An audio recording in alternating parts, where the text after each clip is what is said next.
What is going on, guys? We've got Jason's car here, my buddy's Charger. So we're gonna do the underglow on that. Now this thing's sick. He's got the, what color is this? Is this the granite? Maximum steel. Maximum steel. This thing looks sick. I love the sparkles on the Dodge paint jobs with these models. So we got his Scatpack here. We've got some Diode Dynamics products here. We're gonna start with the underglow. Now, we'll put some links on the underglow and what we're doing here, but I did it on my Scatpack on the Jet Wasp, and then we just decided, let's do it together, get yours done. It'll be a lot quicker. So if you have a buddy that can help you out, we're gonna show you how to do it. So I hope you're winning the day and whatever you're doing. I hope you win the 90. Let's get going. Don't you know that you're beautiful,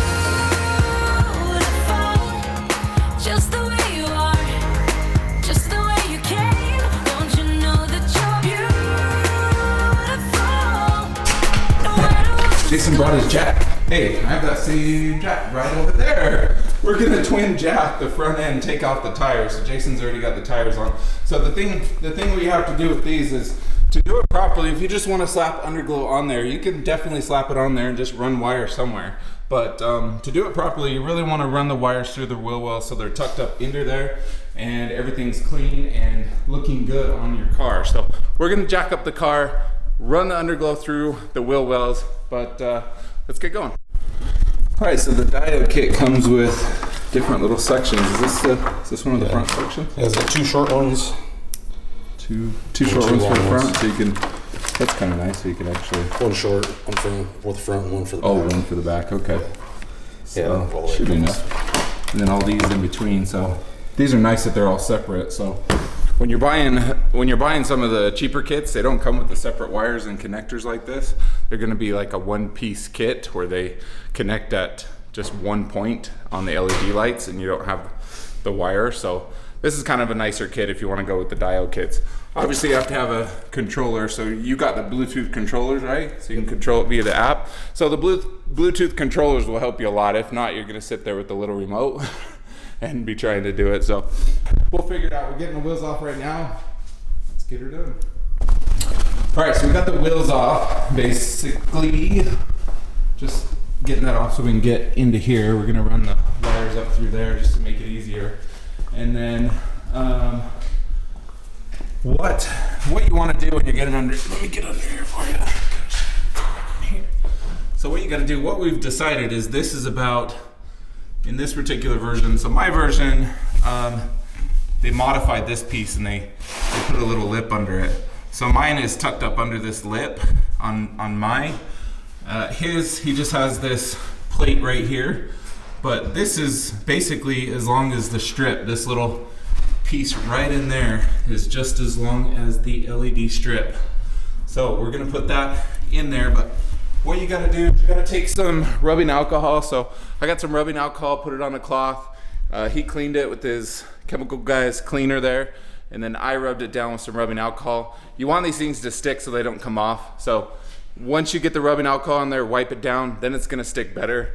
And you're not gonna end up with dangling underglow, which is not the whole point. So make sure it's clean. We're gonna put some RTV in addition to the tape on there and make sure they stay really good. So let's get this part done. So what we're doing is we're just gonna pop these pins out. So, you get one of these pin popping tools that will help, pop them out. You basically gotta pop the centerpiece out. Some of them have a little piece that you gotta pop out. This one is just one where you just pop it straight out. Some of these other ones have like a little pin that you get the edge out. Those ones right there, those ones you have to get a little screwdriver in the end or a little thing to get the centerpiece out, and then the other piece pops out. These ones like this are just straight pop out. I'll show you what we got going on under here.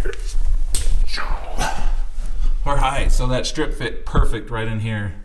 So we just put some RTV on the ends and kind of around the side in the middle just in case the tape happened to fail. You actually had some RTV silicone. So make sure you're using the adhesive silicone, not just silicone caulk without adhesive. So this is what we used right here. We got the clear adhesive silicone RTV. So this is the good stuff you want to use to seal this up. But basically it'll just keep this from falling off or getting dragged off. We might put a little bit more around here on the wire, but I think this thing will stick. It's got 3M tape, so pretty good quality. So now it's just a matter of running the wires and getting the other ones done. All right, so we got this thing unbolted. It's good to go. So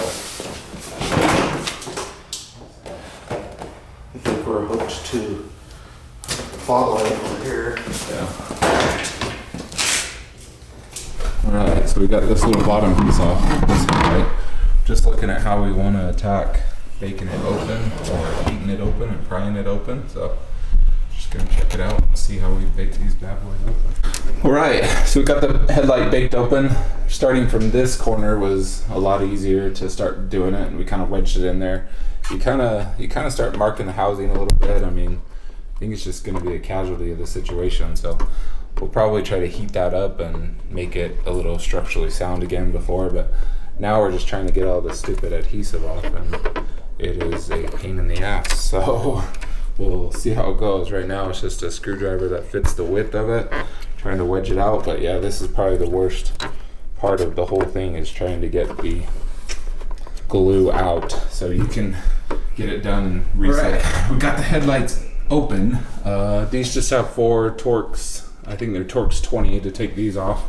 They just sit right in there and pull those bad boys off. And then you're gonna unclip these clips right here. These are spring-loaded clips to take off, and you gotta take these too.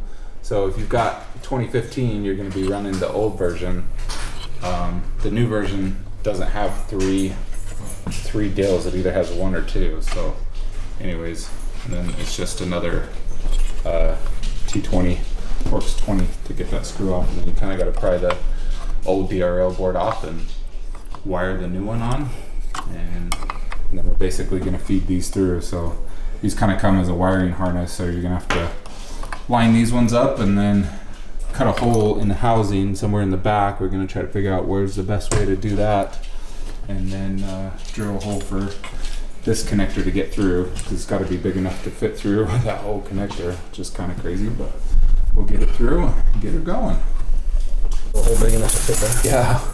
So scraping the glue was the biggest pain in this whole job. So if you're gonna do this, heating it up really didn't help. You might be able to put it back in the oven and heat it up and get it off a little bit, but really we just ended up having to scrape it out through the whole channel and just kind of take your time. I mean, the new glue's gonna, seal it good anyways, but this was probably the biggest pain in the butt of the whole job. So some shops that are doing these as installs, they're actually, drilling, just cutting through the housing with the Dremel tool. They're just basically cutting all the way around the housing and re-gluing it back together, just to avoid this whole situation. So just something to keep track of. I think, knowing how much this takes, I don't think I would do it ever again, to be honest. This is like a little too much work to open your headlight and get it done. Baking the headlight was nerve-wracking, just baking the headlight. But now that that's done and over, this was the worst part, to get into the housing and scraping all the glue off. To get this off, it just came off in so many different pieces, and it was just a pain to sit and break the glue free. So something to keep in mind if you're going to tackle this project. All right, it's a new day. The headlights were kind of a pain.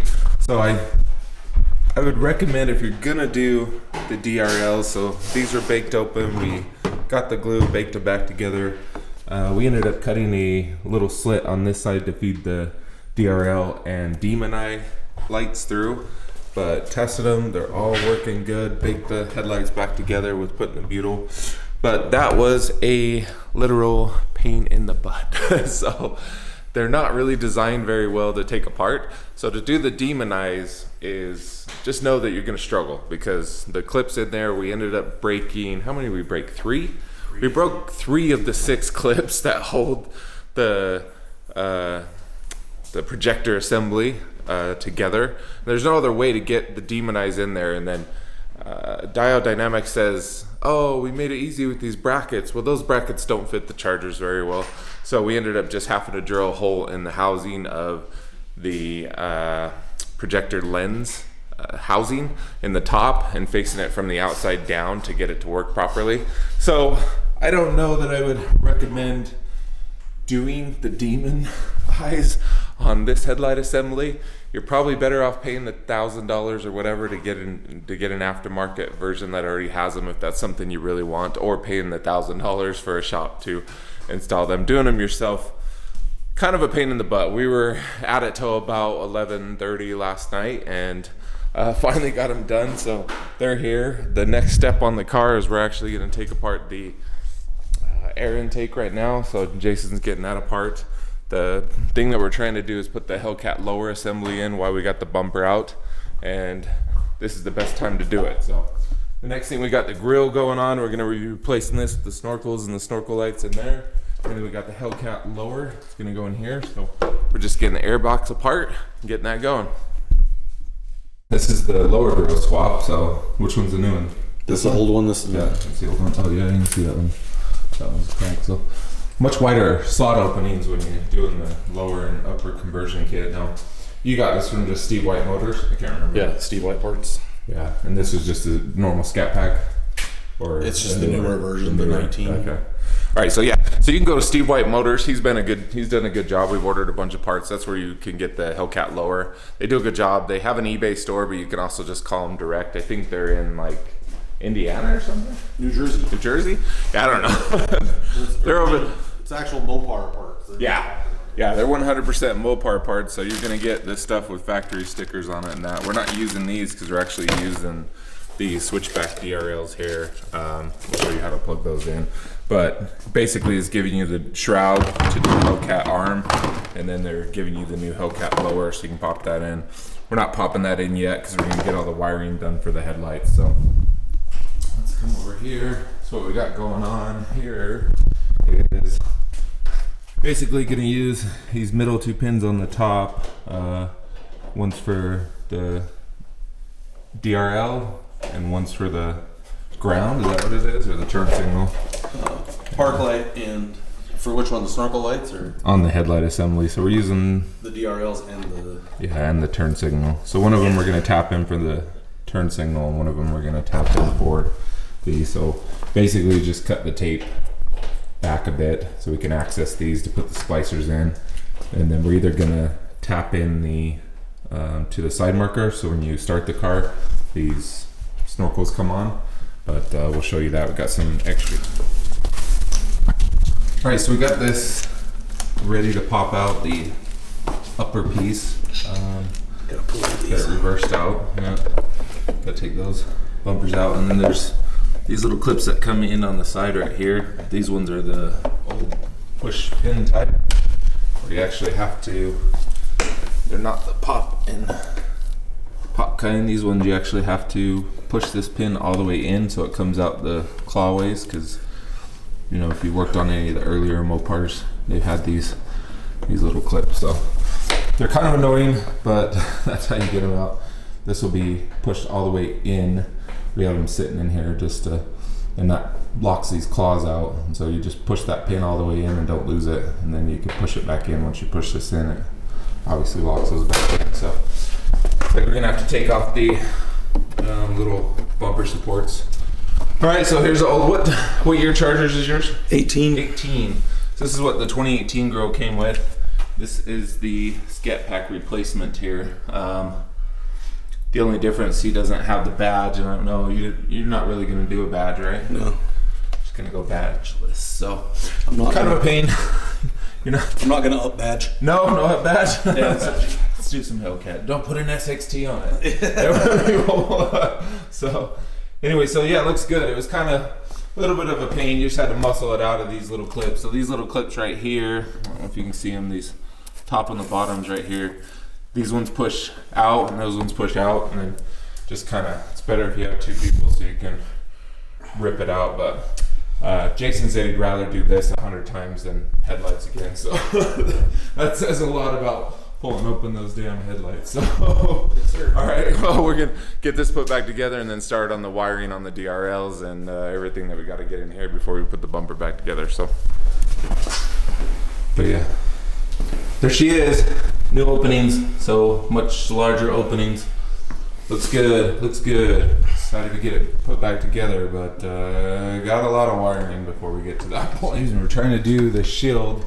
So the old shield doesn't have an opening. This one has the opening for the snorkel arm or what have you. So what we decided to do was basically just basically just cut cut the old one at the bottom, and we're gonna kind of double lap it so it'll pin in right there and pin in normally. Just popped in right there, so we kind of double clip that. It's a little thicker than normal, but it flexes. Everything flexes enough that it's gonna fit just fine. But by overlapping this piece, cutting it here and overlapping, we keep that bottom piece in place, just as a shield and what have you. So I think we're good to go. Got the arm in, put a little bit of tape there just to keep it in. We just put some foam tape and foam filter I had from a shop vac down there just to redo the foam. The foam didn't come off on the old one, so you're definitely gonna need something new to make sure. The main purpose for this is just to keep it from rattling around when the engine's running, so it doesn't squeak the hell out of you when you're sitting here and it's rubbing against the body of the frame. So that's the whole point of that, but it looks good. Looks good, I'm excited. The Hellcat air intake, so this is gonna go right up here behind the snorkel and plug into that, so that'll be perfect because that'll fit that mold just perfectly. Yeah. Yeah, or underneath, doesn't matter. Everyone do it. It's a badass camera. All right, so we're just gonna tap the ground in for our controller box. This is for the, what is this for, the DRL? Yeah. This is the RGB driver for the DRL headlights. We're just tapping it into the ground that's already over there. It's a 10mm socket, so we just shrink wrap this to avoid any corrosion in it, put a prong pin on it, pinned it in there. So that's what we're doing for the ground, because what we're doing here is we've got so many taps going in here. You know, they recommend that you tap into the ground of your headlight, but I don't think there's a need when, you know, I hate tapping in anymore to the factory harness when I have to. So we're just gonna use existing grounds. Me and Joey both bought them last year, and we talked about doing it last year, and we just never Got cold. got around to doing Got it. busy. A little cheese nip. So we're gonna run all the wiring through these power steering lines or brake lines. Is it power steering or brake? ABS. I think it's brake lines. Yeah.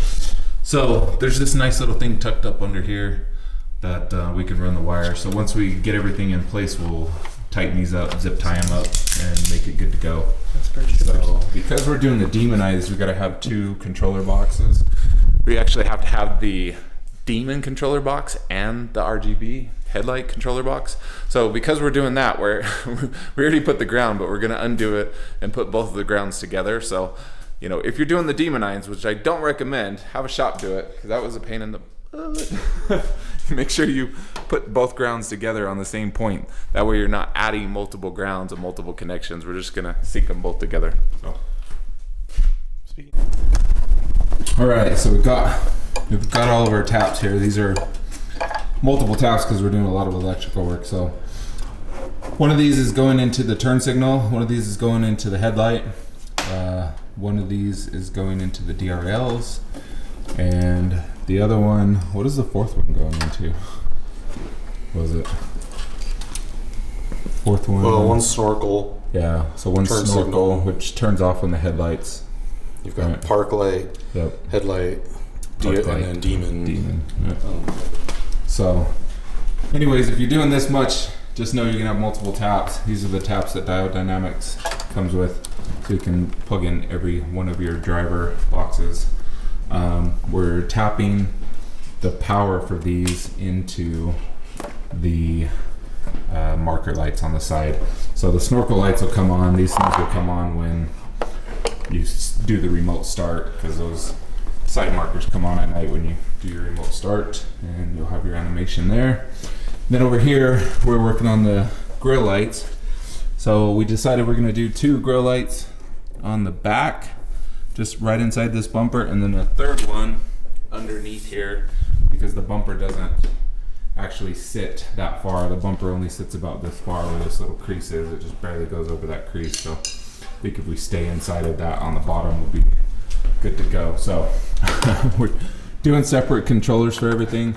So we're gonna have 4 Diode Dynamics Bluetooth controllers over here. So this will be so he can do his headlights. He'll do his demonized one color, his LED DRL boards one color, and then he can do his engine compartments one color, as well as his grill lights a separate color.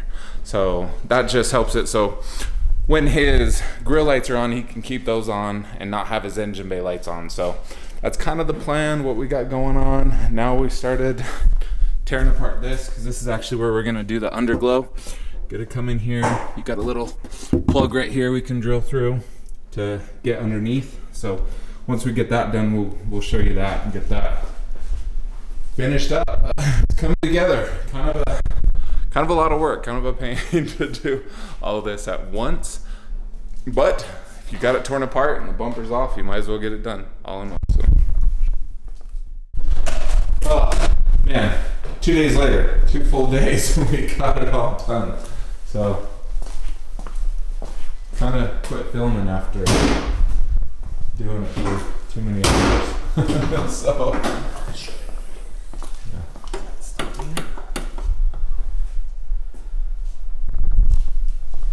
everything out of the way, wires, everything. Great. Well, so we kind of hit the underglow strips under there. Looks pretty good. Hit them under there, so it's kind of glowing. The engine lights. Connected this light to the grill. Did a good job of hiding it way up under there. There's no way you can see that. Not going to be seeing the LEDs coming through that. So that was kind of the idea here. Same thing down on the grill. Kind of put them along that bar on the back side, and then one on the underside. So you can't see the LEDs going on at all. Whole thing's good. Demonizer on. What we did is we hit all the wires under here, and then we put one of the switches that came with the kits, so you can just kill it at any time, and that kills the DRL. So this is just all wired for the engine bay lights, the demonize, and then the DRLs are wired with your factory. And the underglow, we did the same thing back here, but wired it through, came through the hole. There's a hole plug down in there, drilled the hole straight through. Put everything up under here. So looks good under there. You can see kind of all the wires running back to that hole right there. Kind of hit them, wired them up there so they wouldn't come out. Wired it all through here, the battery's here. Then we put the kill switch right there. So now all he's got to do is to turn his underglow on and off permanently with power is there. You can also turn it off via the switch, but that's it for this. This was a big job. So 2 days, and I wouldn't recommend doing the demonize ever again. The DRLs, that's okay, baking open headlights, but the demonize was just a little too much. But that's it, so we'll see ya. Don't you know that